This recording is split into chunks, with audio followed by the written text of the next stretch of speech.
여기 4장의 사진이 있습니다. 사진 속에서 이끼는 몇 개일까요? 정답은 0개입니다.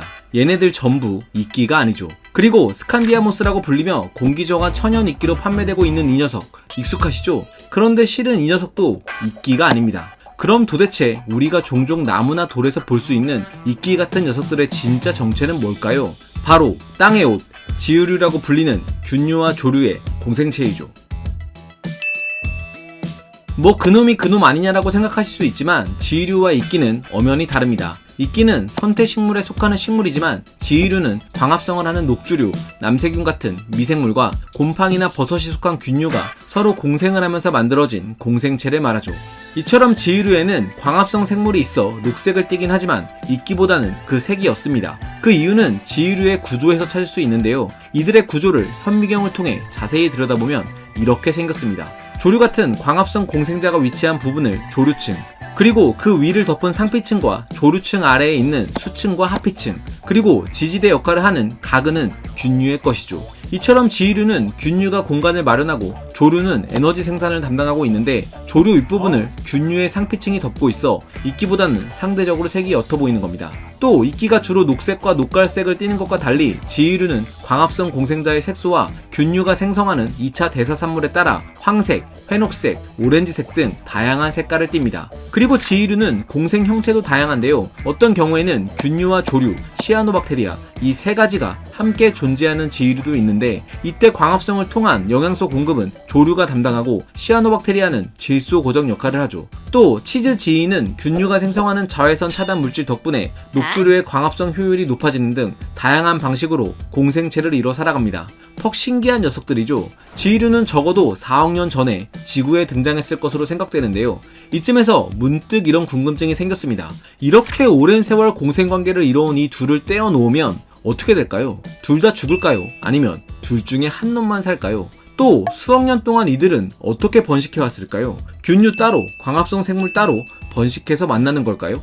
지유류에 대한 보다 자세하고 정확한 이야기를 듣기 위해 국립호남권 생물자원관의 균류 전문가 조종원 박사님을 직접 만나봤습니다. 결론만 말씀드리면 그 둘을 분리해도 둘 다 생존은 가능합니다. 실험실에서도 이제 지유류 형성 균류, 곰팡이랑 조류를 이렇게 따로 배양을 할 수도 있고요. 그리고 사실 그 지유류 형성에 관여하는 공생 생물 중에서 이제 녹조류가 있는데 그 녹조류에서 주요한 속이 이제 트레복시아 속입니다. 그리고 시아노바테리아에도 이제 노스톡 속이 있는데 그건 자연계에서도 독립적으로도 지금 생존을 하고 있습니다. 그럼 결론적으로는 떼어놔도 죽지는 않는 거네요? 죽지는 않겠지만 그 둘이 공생을 이뤄가는 과정에서 분명히 그 지유류 형성 곰팡이는 뭔가 생활할 수 있는 능력을 조금 잃었겠죠. 그래서 생존을 할 수 있겠지만은 결국에는 생존력은 낮아진다고 저는 생각을 합니다. 왜냐면은 균류는 녹조류나 이제 시아노박테리아를 이용해서 영양분을 흡수하지 없는 공간에서도 이제 살아갈 수 있게 되었고, 조류는 뭐 강한 빛이나 아니면은 건조한 이런 거에 되게 약한데 균류 안에서 살게 됨으로써 생존력이 많이 높아졌다고 봅니다. 진딧물과 개미, 개미와 아카시아 나무, 네펜데스와 나무 따쥐 등 사실 공생은 우리에게 익숙한 생명 현상입니다. 하지만 지유류는 보통의 공생과는 다소 다른데요. 앞서 봤듯이 마치 두 개체가 하나의 생명처럼 융합되어 활동한다는 점이죠. 그렇다면 이렇게 융합돼 살아가는 지유류는 어떻게 번식을 할까요? 이에 국립호남권 생물자원관의 조종원 박사는 지유류의 번식 방법은 크게 두 가지로 나눌 수 있다고 합니다. 첫 번째는 지유류에서 주요 부분을 담당하는 균류가 포자를 만들고 이 포자는 다른 곳으로 날아가 새로운 광합성 공생자를 만나 다시 지유류가 되는 유성생식 방법이죠.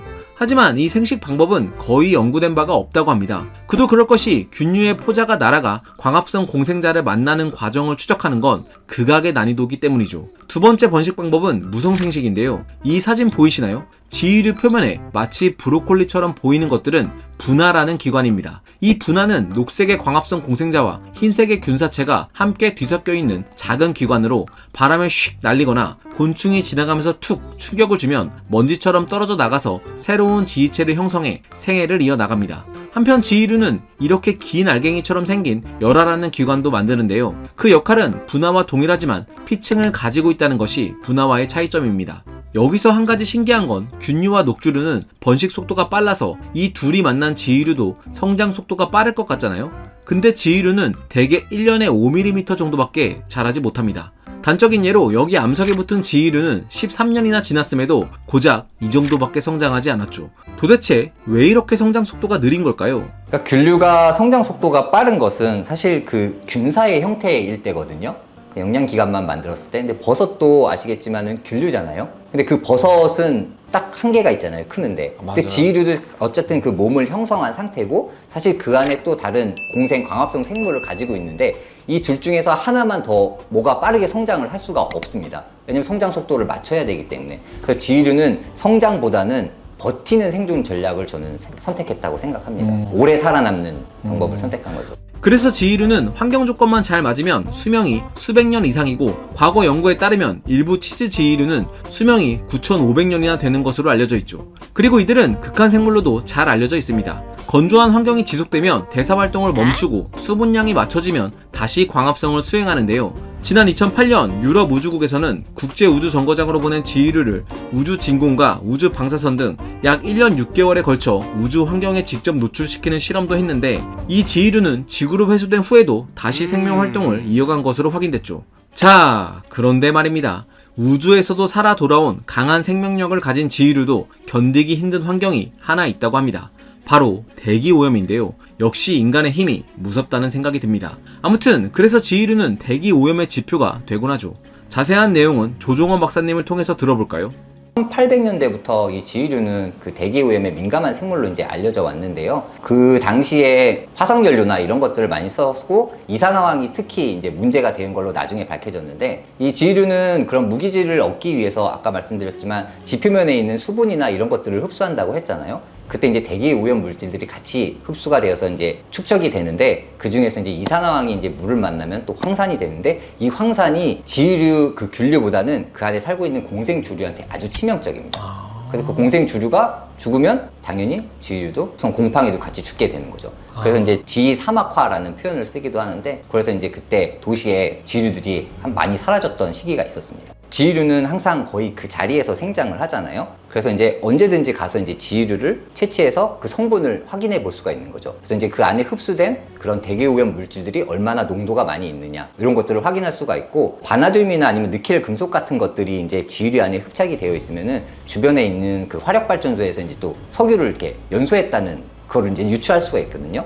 그러면 이제 얘가 멀어지는 지류에서 얼마나 이 농도가 줄어드느냐에 따라서 얘가 어디까지 이제 그 대기오염 물질들이 퍼져나갔는지 이런 것들도 이제 확인을 할 수가 있는 거죠. 신기하다. 이런 대기오염의 지표와 더불어 일부 지이류들은 기후변화의 지표로도 활용되는데요. 나무 껍질이나 흙, 암석에 붙어 사는 지이류들과 달리 특이하게 식물의 잎에 사는 엽권 지이류들이 그 주인공이죠. 이들은 1년 내내 잎이 지지 않는 상록 화렵수의 잎에 붙어서 살아가기 때문에 주로 열대와 아열대 기후에 분포하고 있습니다.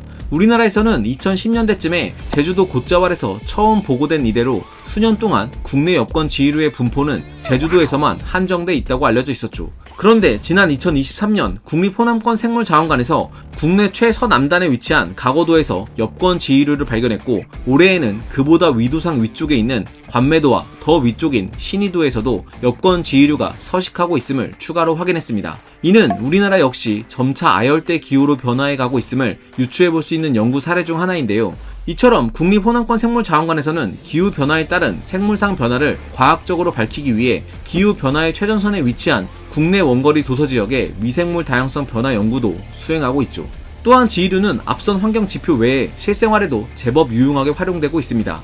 요즘도 학교에서 사용하는지 모르겠지만 저희 때는 산과 염기 지시약 중 하나로 리트머스 종이를 사용했습니다. 그런데 이 리트머스를 이루는 염료 성분이 실은 로셀라 틴토리아라는 지이류로부터 추출해낸 거죠. 이런 리트머스뿐만 아니라 과거 1750년대에는 지이류로 보라색 염료를 만들기도 했습니다. 오르신을 만드는 지이류를 상온에 방치돼 암모니아가 생긴 오줌에 담가 보라색 염료를 생산해내는 방식이었죠. 게다가 지이류는 의약품으로도 주목을 받고 있는데요. 소나무 겨우살이로 알려진 송라는 항암작용에 효과가 있는 것으로 알려져 있고 노화 방지에 좋다고 알려진 건강식품인 서기버섯은 사실 버섯이 아니라 서기지이입니다. 뿐만 아니라 지이류의 2차 대사산물 중에는 샤넬 넘버5와 같은 향수에 사용되는 성분도 있죠. 그런데 앞서 말했다시피 지이류는 성장 속도가 느려 실험실에서 대량 생산하기 어렵다는 단점이 있습니다. 그럼에도 지이류는 활용 가치가 높기 때문에 우리나라도 이를 경제적 자원으로 만들기 위해서는 국내에 자생하는 지이류들을 체계적으로 분류하고 연구할 필요가 있죠. 특히 이번 인터뷰를 도와준 국립호남권생물자원관은 지휘류를 비롯해 우리나라 섬에 서식하는 다양한 생물들을 연구하며 이를 자원화하고 있는 연구시설이자 전시관입니다. 개관한 지 3년 된 이곳은 우리나라 섬과 연안생물 연구에 특화된 연구기관이라서 전시물도 섬과 연안에서 볼 수 있는 생물들 위주로 구성되어 있죠. 또 유아, 초등 어린이들에게 맞춤형으로 구성된 전시물들이 눈길을 끄는 곳이기도 했고, 별관으로 마련된 섬 온실은 국립호남권생물자원관의 정체성이 돋보이는 전시실이었습니다. 특히 야외에 펼쳐진 넓은 공원과 놀이터의 미끄럼틀은 사실 제가 타보고 싶을 정도였습니다. 우리나라는 각양각색의 섬들 덕분에 그 아름다움이 배가 됩니다. 그런데 어쩌면 더 큰 아름다움은 섬 안에 있는 건지도 모르겠습니다. 우리 섬에서만 자생하는 식물들, 내륙과는 다른 형태로 진화해 나가는 동물들, 작지만 소중하고 또 아름다운 미생물들, 이처럼 형형색색 저마다의 빛깔로 섬을 수놓고 있는 생물들은 우리의 자산이자 후손에게 물려줄 소중한 유산이기도 하죠. 그리고 이를 보존하기 위해서는 과학적인 연구가 반드시 수반되어야 하고, 그 중심에는 국립호남권생물자원관이 있습니다. 여기에 여러분의 방문으로 관심과 응원이 더해진다면 더할 나위 없겠죠. 올 여름 아름다운 섬과 바다를 품은 전라남도 목포에 자리한 국립호남권생물자원관으로 과학여행을 떠나보는 건 어떨까요? 과학은 세상을 보는 창! 지금까지 과학드림이었습니다. 감사합니다. 감사합니다.